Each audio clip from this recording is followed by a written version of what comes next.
Good morning, everyone. Lovely to have you for our webinar this morning on lymphedema awareness with particular focus on early intervention. It's my great pleasure to welcome you from the Chris O'Brien Lifehouse this morning. We're in Sydney, Australia, and it is a cancer hospital that treats both public and private patients, and we're not for profit. And I've been working here and have the pleasure to be in the lymphedema clinic for the past 5 years. I'm joined today by some special guests that I know very well. We've got Associate Professor Sanjay Warrier, who's a breast oncology and oncoplastic surgeon. We have Associate Professor Liz Dylke, who is a physio and professional researcher affiliated with Sydney University. And we'll be having Dr. Belinda Chan, who's a breast surgeon, joining us out of theatre very soon. So welcome to all of you that are either patients or professional people involved in lymphedema. It's lovely to have this time to just pause and reflect and look at where we've come from in the treatment of lymphedema, look at what's new, and answer any questions that you might have around that question of what can I do for myself to help treat this condition or prevent it as much as possible. So I'd also like to tell you that I work with 2 other therapists here, and since we commenced the hospital here in 2015-14, we had 1 therapist 1 day a week in the lymphedema clinic.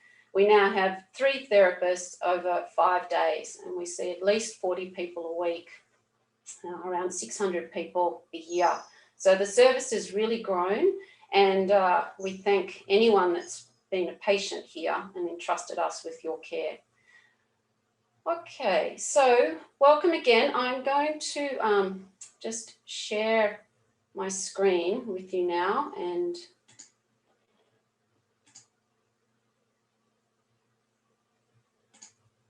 talk a little bit more about what we're going to talk about today. So I'm going to briefly tell you about lymphedema. I think a lot of people listening today would already know about lymphedema, and there are some really great professional websites that we can refer you to later if you'd like to know a lot more about what lymphedema is. But just suffice to say that it's an abnormal accumulation of fluid in a particular part of the body that might have received some trauma or has had some surgery. And in our setting here at Chris O'Brien, it's usually in the area where you've had your cancer. So it usually develops over time. Sometimes it can happen quite suddenly, but usually it creeps up over time.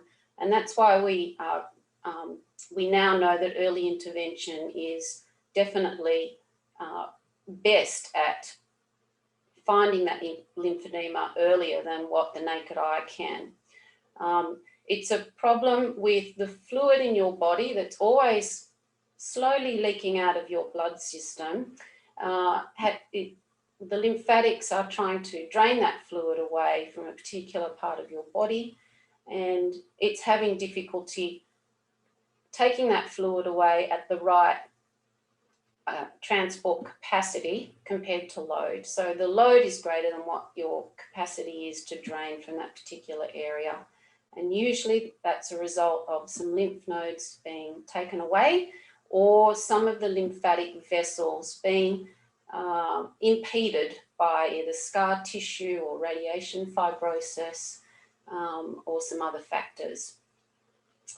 So what is the prevalence for lymphedema? Well, the statistics at the moment for breast cancer related lymphedema sit around 21% overall in Australia, and they range anywhere from around 4% if you've just had a couple of lymph nodes removed, through to 30+% if you've had a full clearance, or known as an axillary lymph node dissection, plus radiation, plus some chemotherapy. Then your risk factor increases. We still don't know who will and who won't get lymphedema, but we do know that everyone who's had nodal surgery and or radiation to nodal areas has a risk factor.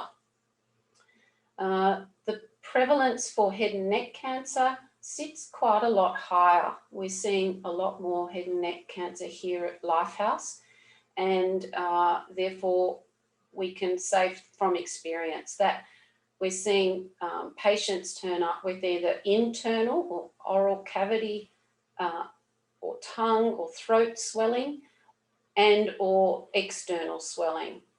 So, you know, it's very visible around the neck and cheek area. And often there's a combination. So that sits around the 50% or higher prevalence for head and neck cancer that's had nodal surgery and or radiation. In the gynecological group, the stats there are saying cervical cancer is around 24, vulval cancer is higher at 36 to 47. And that's often because the surgical intervention and treatment has to be a lot more extensive in that peritoneal or tummy cavity area to treat the cancer.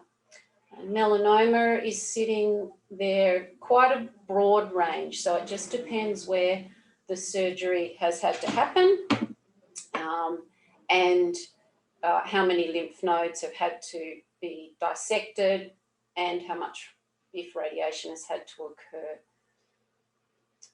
So, risk factors. What are the risk factors for lymphedema? Sandy, just while you're doing that, it's going really great. Just with your slides, Yep.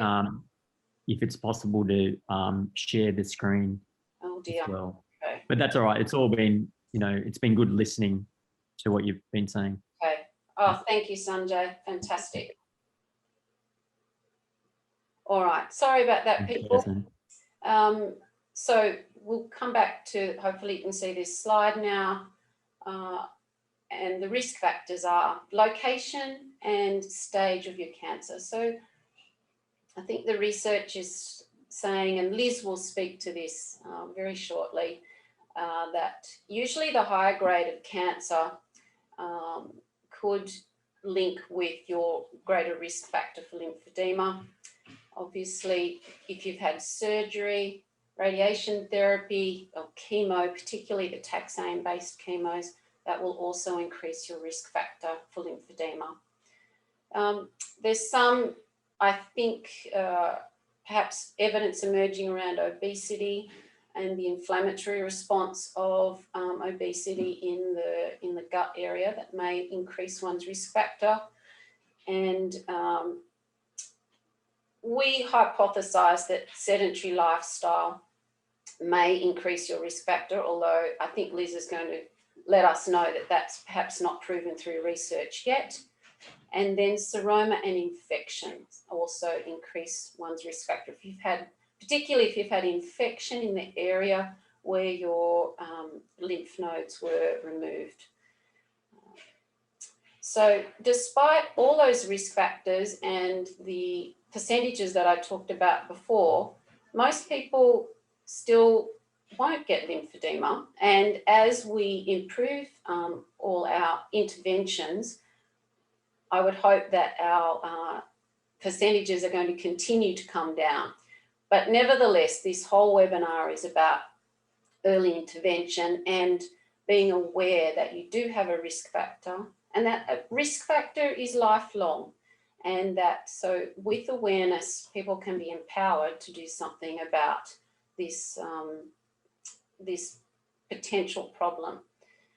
I'll just move on now to talking about our early intervention model that we have here at Lifehouse, and also that the ALA, the Australasian Lymphoedema Association, is very much promoting this month through Lymphedema Awareness Month these 4 key principles. And this is very much underpins early intervention. So the first point to say is educate. And that's why we're so thrilled that you're here listening to this today, because you're obviously wanting to be informed about what is lymphedema and what can I do to help myself if I am having the condition. So be informed of your risks. And the more people you ask about what your risks are, the more then you will understand and be motivated to stay aware. Part of that is you would need to be assessed. And so here at the Lifehouse and at other hospitals around the area and lymphedema centres around the country, we're very much promoting early assessment, and in particular, if possible, before you've had any intervention whatsoever. So ask your GP or your surgeon, or find out through the ALA where you can have some baseline measures done. And that's what we try to promote here at Lifehouse, that you have some assessment as soon as possible. And we understand that's not always possible to do before any of your treatment happens, but be assured that the sooner you're assessed, the sooner your therapist can intervene if need be, or at least educate you on what to look out for. And then the next point is for regular monitoring. So your affected area needs to be monitored for signs and symptoms. And again, the more you understand what those signs and symptoms are, you'll know how to monitor them. And again, here at Lifehouse, anyone that's at a high risk, we would want to monitor every 3 to 6 months for the first 2 years. And if there is low risk, then at least knowing where you can get assessed and monitored is really important. And then finally, physical activity is always promoted by anyone that's in health, but in particular, we would assert that being physically active helps your lymph system to do better. So whatever the activity is that you love to do, we would promote it. We're big fans of yoga therapy here, particularly post-surgery when you're tight and your movement's been restricted, and getting some deep breathing back into the system, some elevation through your rib cage, and all these things can help with, you know, breast cancer related lymphedema, head and neck related lymphedema. Walking is fantastic for lower leg, as is swimming. Anything you like to do, but to be moving is a key principle of lymphedema therapy.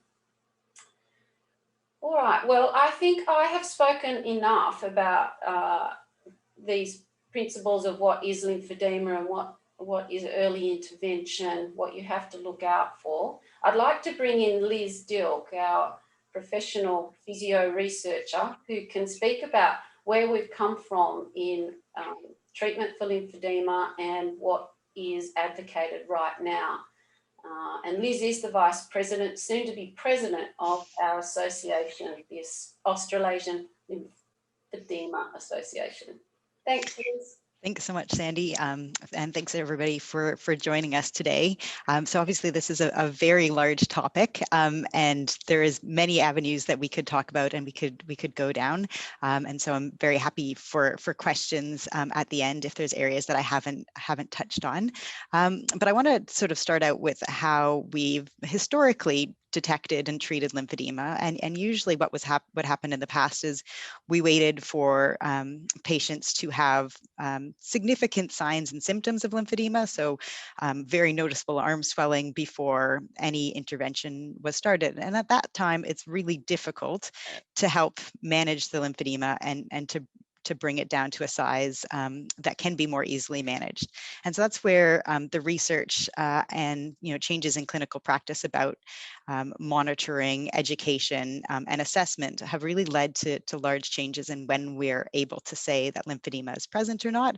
And even if it's not lymphedema being present, but just some slight changes, getting that early intervention, whether it's an exercise program or a light compression garment, is leading to us seeing less severe lymphedema becoming present in a lot of people. And so that's been a really important change. There's one caveat to a lot of the things that I'm going to talk about and we'll talk about, and that's that most of the research has been done in breast cancer related lymphedema, and how the findings we have from that field apply to lymphedema in other body regions is still a little bit uncertain. And so some things we've found transfer really well to other body regions, and then some things don't necessarily transfer. And so, you know, if we're talking about lymphedema in the legs or in the head and neck, some things will possibly turn out to be a little bit different as we get more research in it. So just going back to touch on some of the things that Sandy's already covered, one of the most interesting areas has been how we're seeing different lymphedema presenting differently with changes in treatment. And so in the past, when treatment was more extensive with larger surgeries, we tended to see lymphedema becoming more prevalent. But with changes in how frequently things like auxiliary lymph node dissection are done, that's changing the numbers of people that go on to develop lymphedema. But as we learn more about it, we do see that there's other people that need continued assessment. And so the monitoring programs, such as the one that Sandy talked about, where we get a baseline measurement and then follow at regular intervals, are really important for those who have risk factors for lymphedema. Now, one of the things Sandy mentioned was the monitoring for signs and symptoms, and sometimes it's very difficult to access prospective monitoring programs with the types of technology that Sandy has. And so I think it's really important to make sure that we all are aware that there's things that you can do and look for at home that might suggest it's time to go back and talk to your GP, or to talk to your surgeon, or to seek out a lymphedema therapist. And so that's changes in the way that the arm feels, particularly a feeling of swelling. So there's been some great research done by an occupational therapist called Brenda Svensson out in Dubbo. And one of her particular areas of interest was how patients could monitor themselves, because being rural, a lot of her patients had to travel a long distance to get to somebody. And therefore, you know, a regular measurement program was quite challenging. And one of the things that she's found is a feeling of swelling. So patients reporting a feeling of swelling in their limb, plus if they do what she calls the thumbs up pinch test, where you put the thumbs up and then you pinch the forearm here and you compare it to the other side that's not at risk. If you feel a difference between those two sides, it's a really good opportunity to say, I think that maybe something is changing in here and it's time to go get a more formal assessment. And so that's just a nice, easy screening test that you might want to try at home. So when you go for a more formal assessment, if there's any indication from all of the measurements that there may be a change, what's often happening now is we're starting to treat early. So we used to wait a little bit later before we try putting on a garment or try an exercise program for it. But we do know now that if we start treatment when there's even the smallest bit of changes, it may be reversible, and or those changes may not continue to get worse. And so not to be concerned if you have an assessment and your therapist suggests putting on a garment. That doesn't necessarily mean you've got lymphedema that will last forever, but it's a good way of supporting a lymphatic system that may be struggling with the amount of fluid that they've had that's in the limb at that time. And the tests that we do should be done in combination with a big discussion with you to see what you're experiencing, what you're feeling, and then we compare that with what we find when we do the measurements, and then that can lead us to suggest, usually at this point, a compression garment for a period of time to see if that changes any of our measurements or any of the way that your limb feels. And what we're finding in the literature is that using tools like bioimpedance spectroscopy, which allows us to measure the amount of fluid in the limb, helps us detect changes in the limb earlier than circumference measurements, but that together is the most useful way of actually understanding what's going on. So if your local treatment provider doesn't have a bioimpedance machine, that's okay. There's lots of other ways of measuring it and lots of ways of detecting it early. And the most important point for the first little while is wearing those garments, doing those exercises, and then continuing to assess it to see if that early intervention is effective, and if not, then reevaluating what treatments to go with.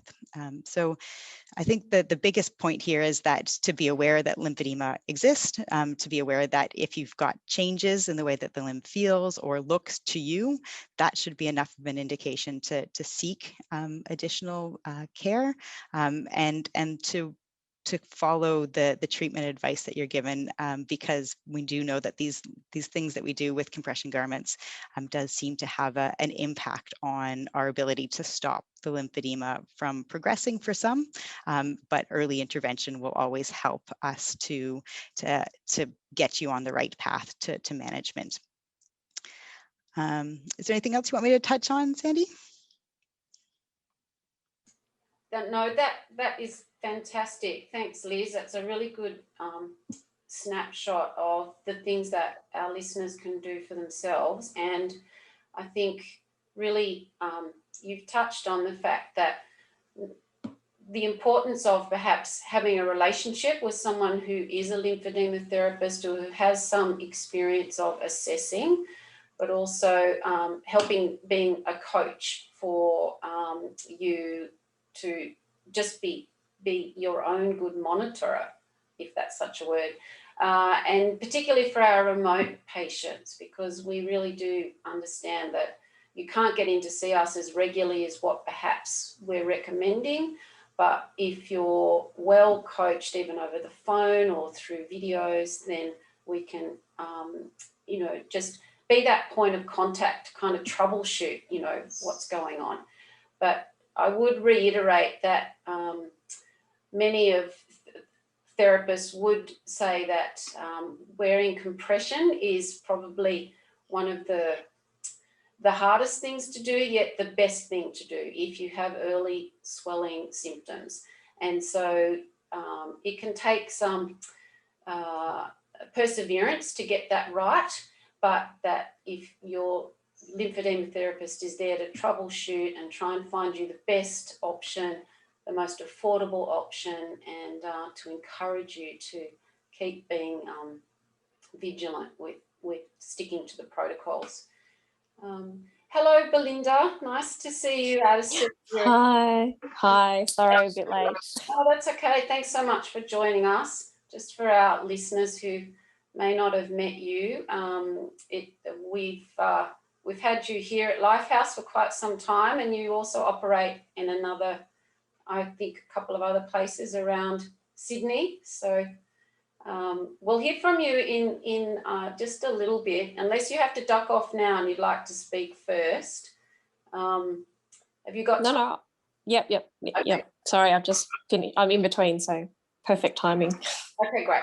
And I'd just like to remind our listeners, if you've got any questions, please put them in the chat box, because we will leave room at the end to answer your questions whilst we've got our surgeons here and our researchers or a therapist. Please send us the questions. That will be much more interesting to speak directly to what you want to know about. Well, I might now introduce Sanjay and ask you, Sanjay, to give us a little bit of history of what you have seen change over the years that you've been a surgeon with respect to trying to help preserve the lymphatics, and what's informed your practice, I guess, to change. Thanks, Sandy.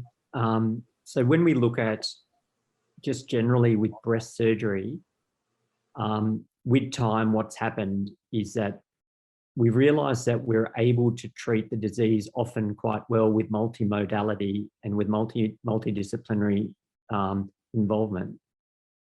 Where the areas that have been massive focuses for a period of time have been, one has been around aesthetics and quality of life measures, and the other large area has been reducing morbidity associated with our treatments. And to stage a cancer, that is a balance between oncological removal and the side effects associated with that oncological removal. And with time, if we look through history, we've basically gone from a period on the back of NSABP B32, which is the American study, and SNAC1 is an Australian study demonstrating that we could move away from taking all the lymph nodes for patients who don't have lymph node involvement. And that was randomized in tumors that were 3 centimeters or less and unifocal. And then we lost equipoise at that time, which means researchers felt that was a safe procedure to do without actual data for tumors that were multifocal.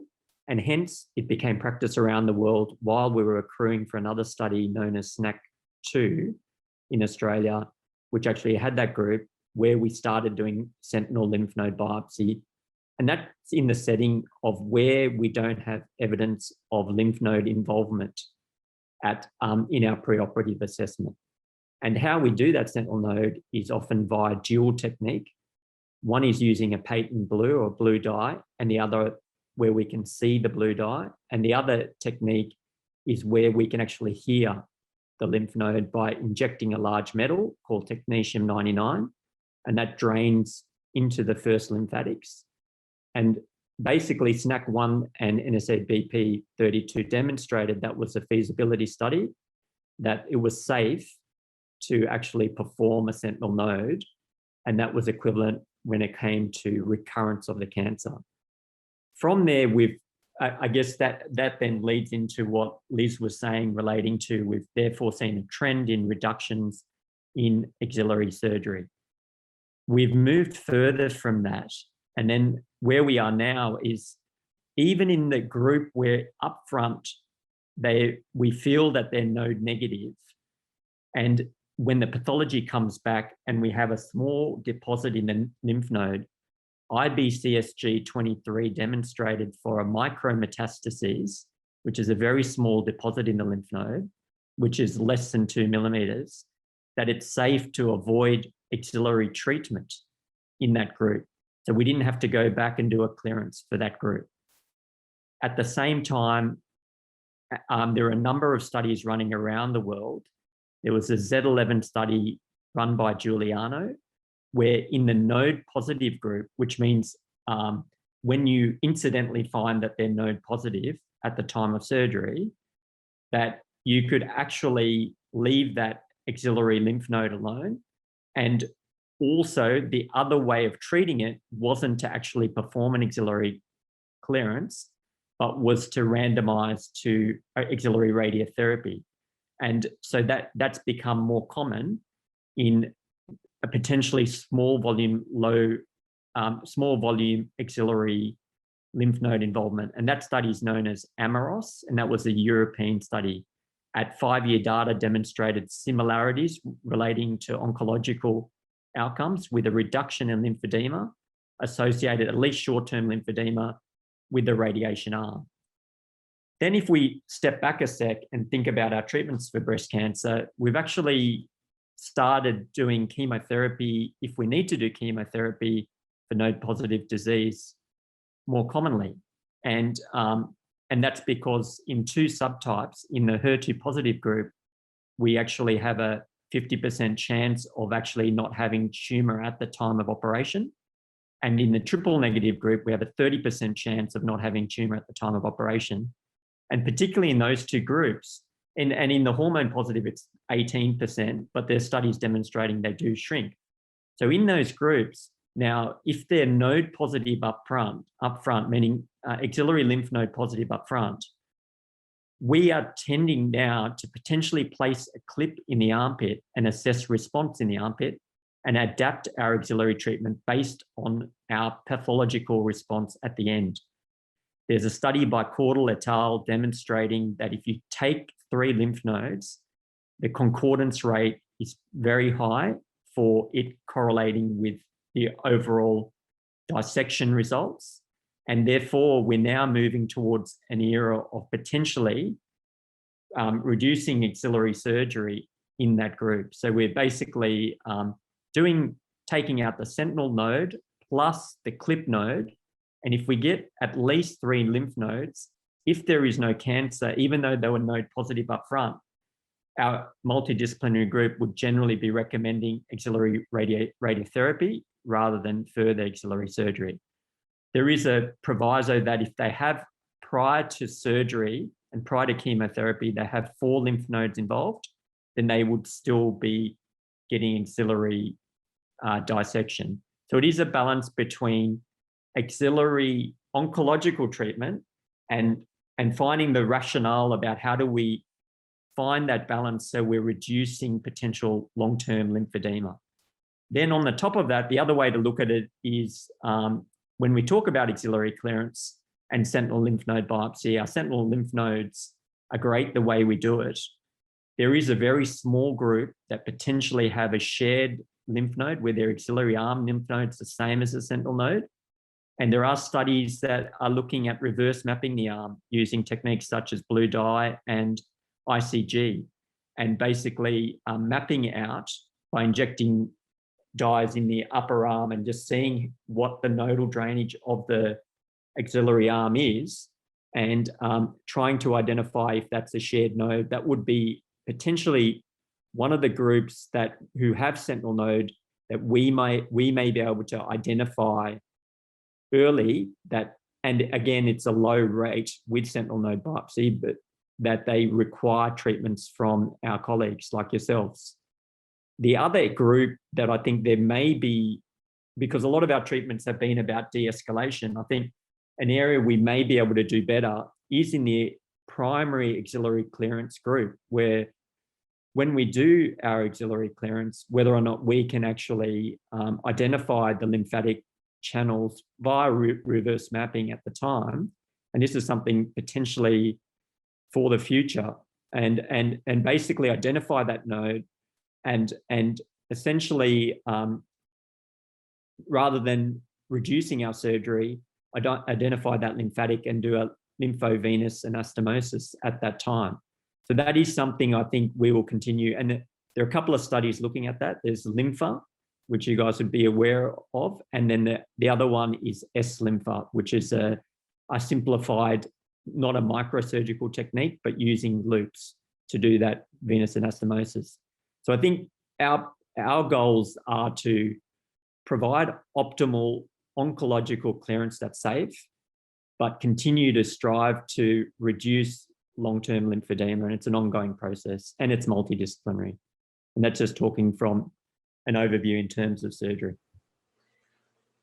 Thank you, Sanjay. There's just so much going on in the minds of you, our surgeons, about how the body works and how you can do things like reverse mapping and look for a lymphovenous anastomosis. I mean, these are big terms that for a lot of us just leave us kind of reeling with what are you talking about? But I understand that your brains are just so incredible in working out how the body works, and we're so lucky that we've got surgeons that are looking closely at the lymphatics now, so that we can really try to, you know, perhaps put me out of a job one day. That would be amazing. So I mean, at the very least, I think with the reverse mapping, hopefully we can identify the high risk group in real time.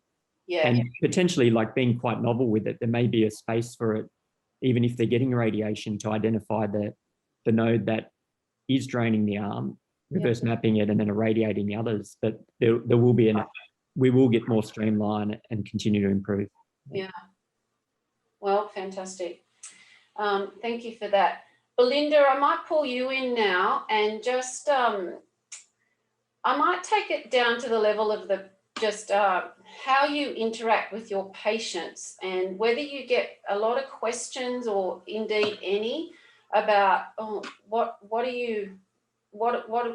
is lymphedema a thing for me?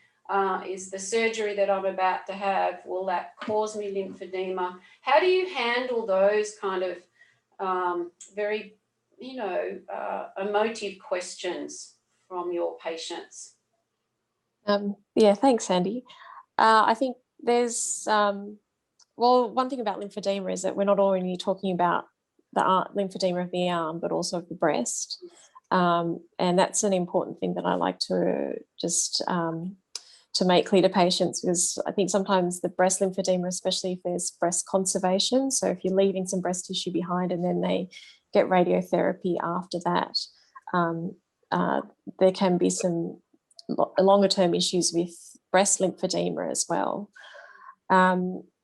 As you've mentioned, and as you know, the big point of this talk and this session is about early education, and being aware to know where to go for the first point of contact, and when to do that. So I like to engage in a preoperative discussion about this, to address potential places, and the ALA website's fantastic, and that whole association is really great with the being able to find lymphedema therapists in local areas. Because between my practices, there is quite a large geographic area that I see. So that's been a great resource. Being able to refer them to a central place like Lifehouse with the preoperative assessments, and trying to integrate that with pre-admission workup has been really really great to see as well. Okay, and do you ever get asked questions about what is an axillary lymph node dissection? You know, do people ever ask you how many nodes does that mean? I know that's yes.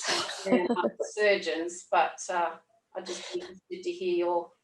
Yeah, no, it is, and as Sanjay mentioned, we are coming from an age where there were a lot of people that were getting axillary dissections, which was taking out all the lymph nodes within anatomical boundaries within the armpit, to taking out the select node or the first draining lymph nodes with the sentinel node biopsy. So we aren't having to do, on the whole, as many axillary clearances or removing all those lymph nodes as we used to do.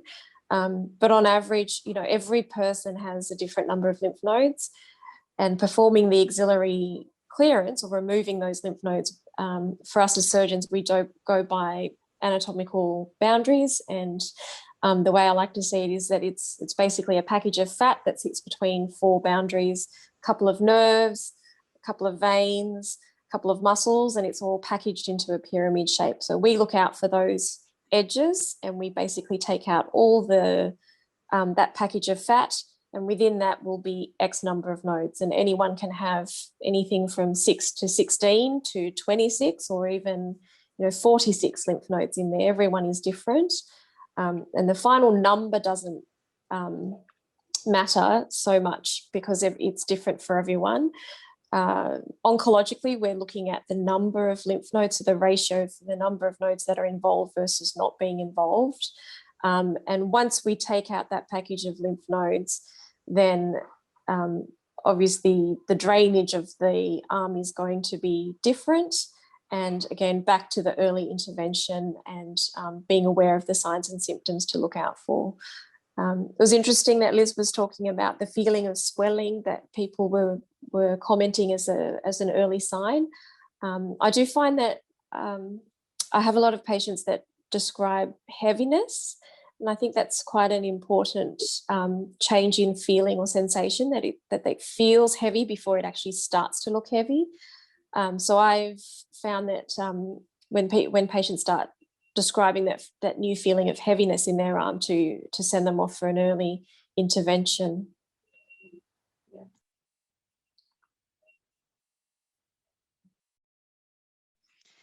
Sandy, you're muted, but I'll just comment on that. And what we've found is it's interesting because vocabulary and words matter, and some people will use the word heaviness and some people use the word swollen or achy. And so it is just that change in feeling that's yes. important, and making sure as part of the education that we talk about, there's a range of ways you could describe it, but that change in feeling is critical, but that it can also be part of other things that are going on, and it doesn't necessarily definitely mean that there's edema present, but it's a really good indication to go for a fuller assessment. Yes. Yeah. And I guess when we see people here, you know, we don't just rely on one thing when we're trying to assess, is there lymphedema? Sometimes it can just be, you know, post-surgical swelling that is going to reside over time. And so it's multifactorial what we look at when we're assessing whether it's actually lymphedema or there's just still some chemical overload, some anesthetic overload. It just really depends on what's happened even beforehand, you know, what the person brings to the surgery, whether there's some shoulder dysfunction or a past fracture or some systemic overload from kidneys or heart. It's just, so I guess it's not, lymphedema is,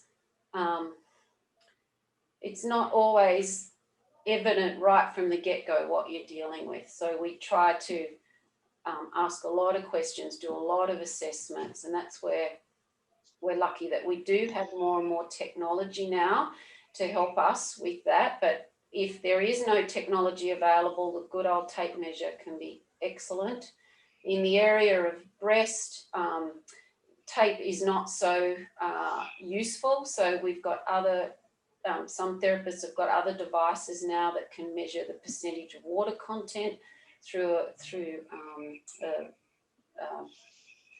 technology that can do that. It's just escaping what the technology Moisture meter. Moisture meter. I'm trying to think what the technology is. Though. It's not laser, it's magnetic.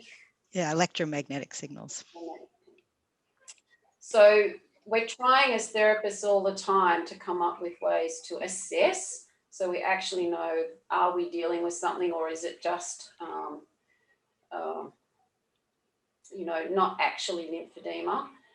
But having said that, I really like the fact, Belinda, that you're listening to, and Sanjay, you're listening to your patients, and if they're reporting something feels unusual and not right, then it usually is the fact. So we have to just always assume that there is something going on unless we can find reasons otherwise that there isn't. We do have a couple of questions, and I might just check in with those now. I know the first one was around manual lymphatic drainage and whether or not it is helpful to do that to prevent lymphedema. Liz, would you like to comment on that one for me? I'll jump into the hornet's nest of manual lymphatic drainage because it's a fairly controversial area in reality. So the evidence, and again, very important to preface that all of the evidence around this is for arm breast cancer related lymphedema. And so how this applies to other areas, I think, is one of the particular things that we do not know right now. And I'm not, I would not be confident saying that it applies equally to other body regions. So the evidence for manual lymphatic massage, and particularly in prevention of breast cancer related lymphedema, is not strong. And there's been a number of well-conducted studies where they've looked at compression with and without manual lymphatic drainage, as well as manual lymphatic drainage with and without compression. So the difference between those being which is the primary treatment technique. And across a large number of studies, we've found that manual lymphatic drainage does not add anything in terms of the prevention of breast cancer related lymphedema to compression garments. So compression is really the first treatment to go with. There's reasons to do MLD from a sort of psychological and relaxing perspective, but in terms of prevention of lymphedema, there's not strong evidence to support it, and actually there's evidence to suggest that it's not that helpful. Okay.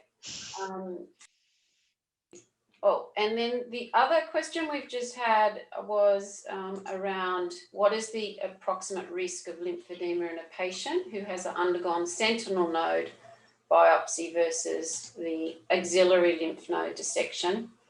And if I can point you back to our prevalence video earlier, oh, sorry, not that one.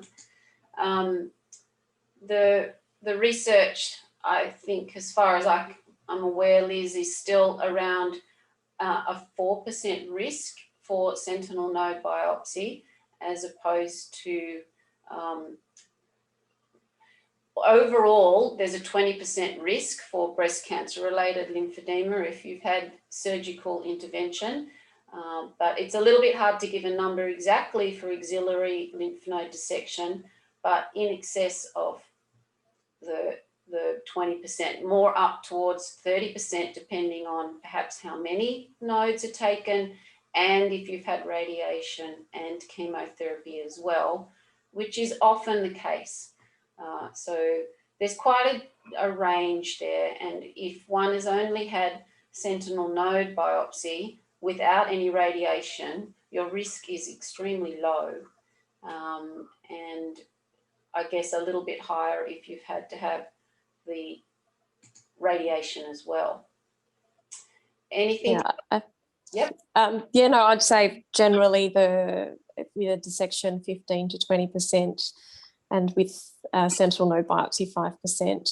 If you add radiotherapy to that, so if you've had an axillary dissection and you have radiotherapy, that would increase your risk again, and it could be up to double the risk if you've had to had extra radiotherapy on top of that.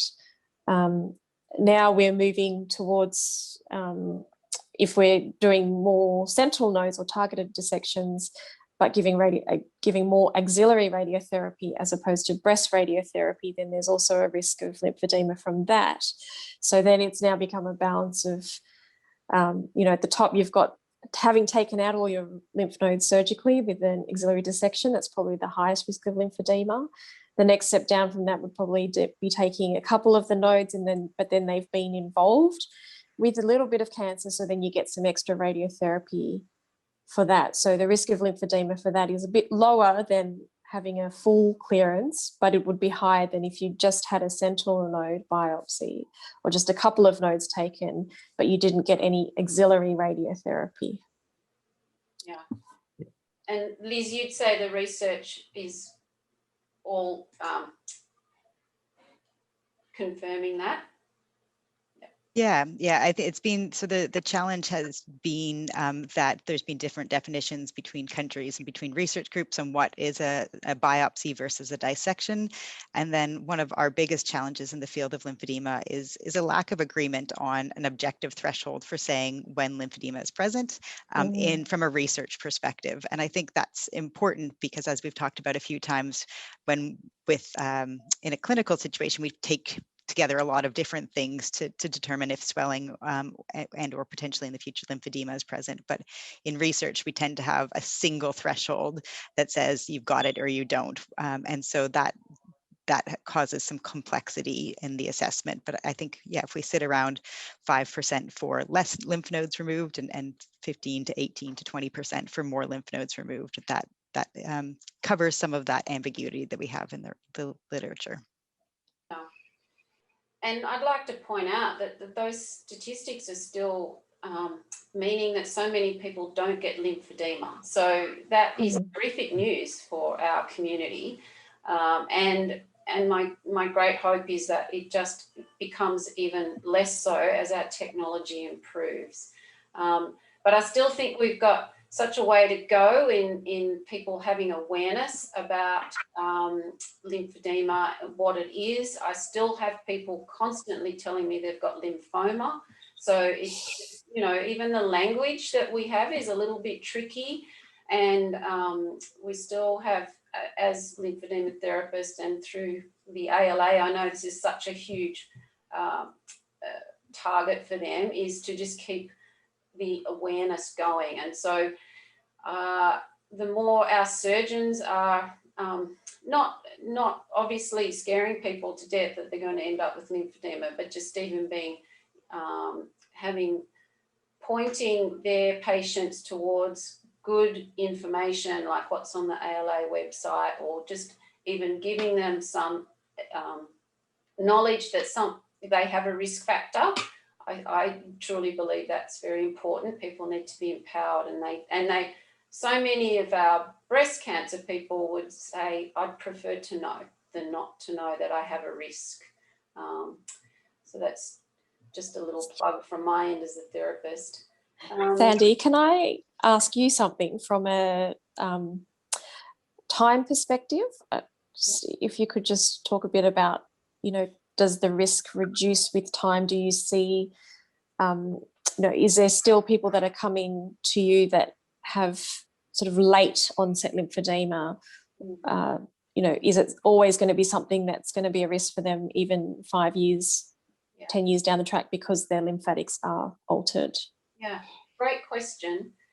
We do say that one has a lifelong risk once there has been nodal involvement. We know the nodes don't grow back. We do know that the body is clever and it can reroute to drain to other areas so that the body will cope with that inability to drain the fluid from one nodal basin. But bodies change over time. They get heavier, they get skinnier, they are less active, more active. There can be systemic problems that can overload the system at any one time. So we don't know all the things that impact the lymphatic system. But we do know that people can, many years later, everything has been fine, and then 20 years later, they are turning up with a swollen arm or a swollen leg. So, Liz, am I on the right track there from what the research says? Yeah, but a reassurance that the vast majority of them will develop in the first 18 months if they're going to. So the literature sort of shows we expect, 90+% of them to have, if they're going to develop lymphedema, to develop in the first 18 months. And so it's certainly a risk and a chance that things can develop later, but it's, that period of vigilance and worrying about it is heightened in that first year to year and a half after surgery, and then you can decrease those worries. Being aware is important, but not worrying.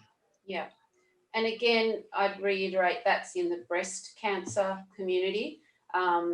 With head and neck, the swelling is usually much more apparent right from the get-go, and with the gynae group, again, usually more apparent pretty quickly. But again, oh gosh, because of the impact of the cardiovascular system or the kidney system, you can have problems much later down the track that weren't evident in the beginning.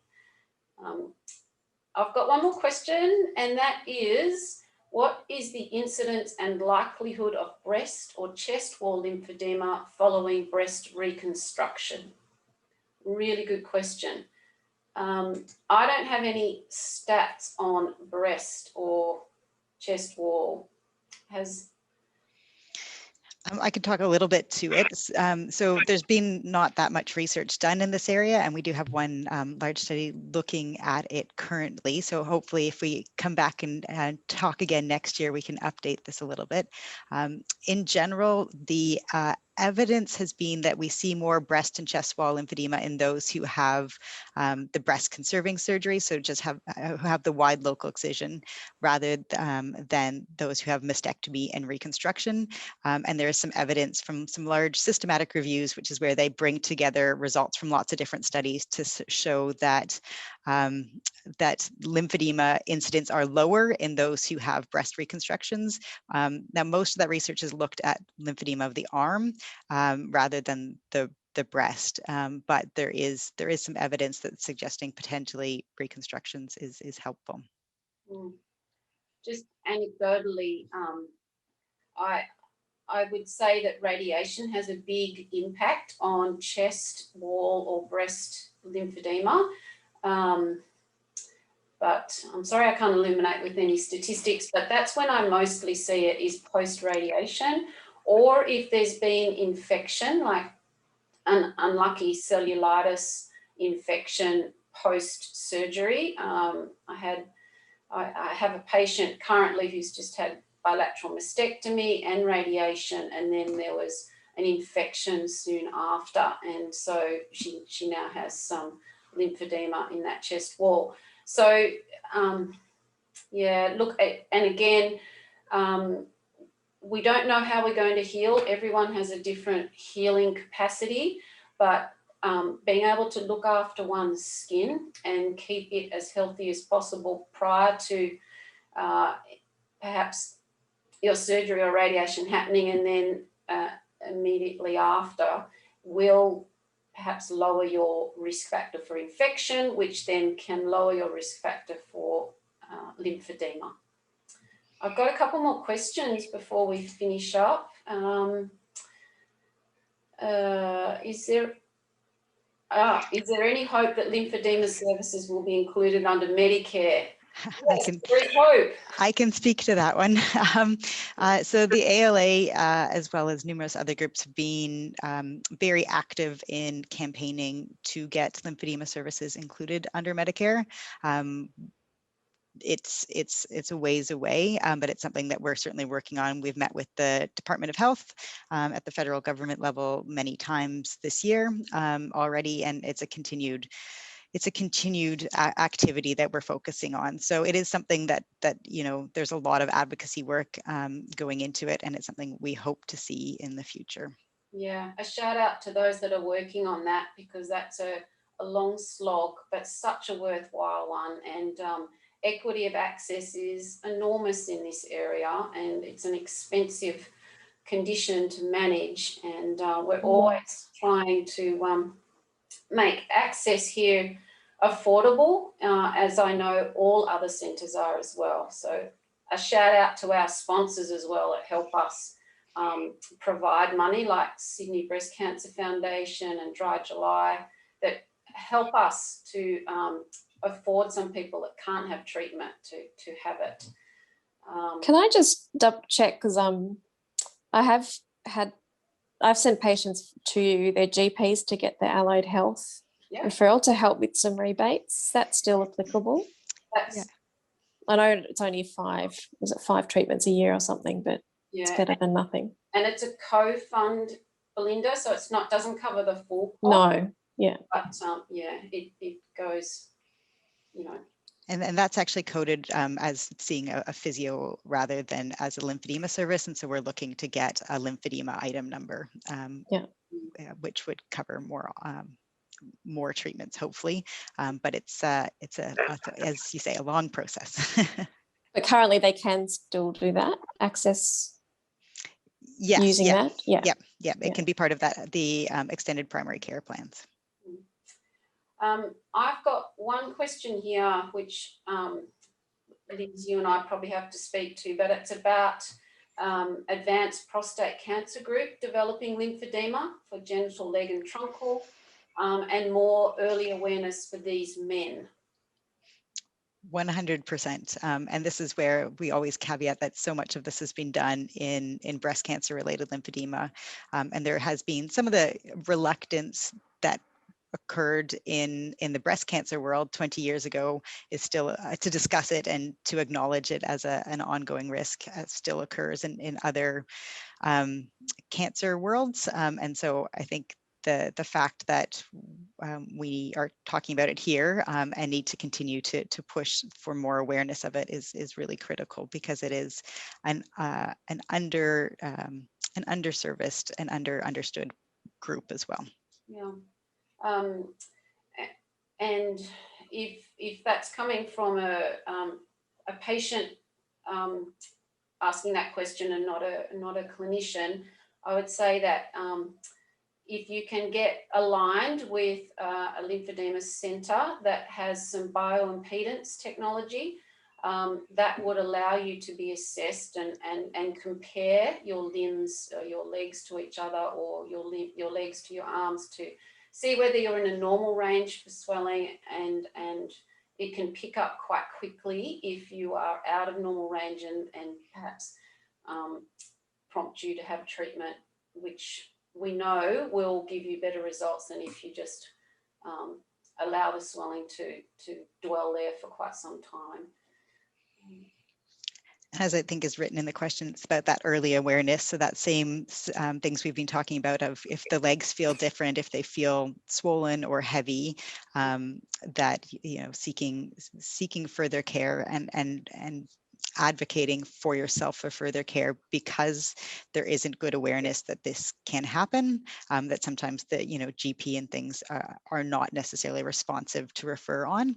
And so, as Belinda mentioned, the ALA on our webpage has a Find a Practitioner feature. And so you can search your postal code and see who is accredited, which gives you some confidence in their training in your region. Yeah, fantastic. And I'll just share my screen as we finish off with a few resources that you might want to take notice of right now, or we can, don't forget that we will share this recording so that there'll be, you'll be able to access any of this again if you need to hear the details, but we'll just share this screen and say that the ALA, as Liz said, is a really great resource for us to use, or for you to use to find a therapist. If you would like to know anything more about what is lymphedema and how to manage it yourself, the health education on lymphedema online is a terrific resource that you can subscribe to. The Cancer Council has some very good information generally about lymphedema. And then if you need a lymphedema therapist here at Lifehouse, that's our email address. So do you want to just share your screen again, because it's not appearing right now? Oh my goodness. Okay. I have suddenly not worked out how to do that. Here we go. Share. Oh, you have to share twice. Oh dear. Right. Sorry about that, everybody. I hope you can see that now.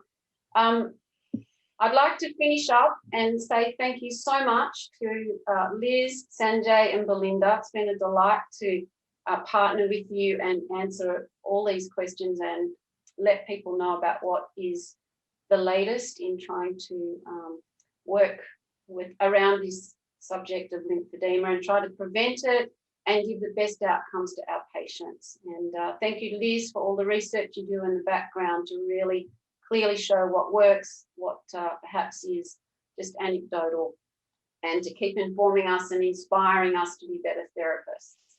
So I wish you all a lovely weekend. And if there are any further questions I did not get to, I will answer them via email and share that through the recording email link. So thank you all again, and take care. Speak to you soon. Thank you.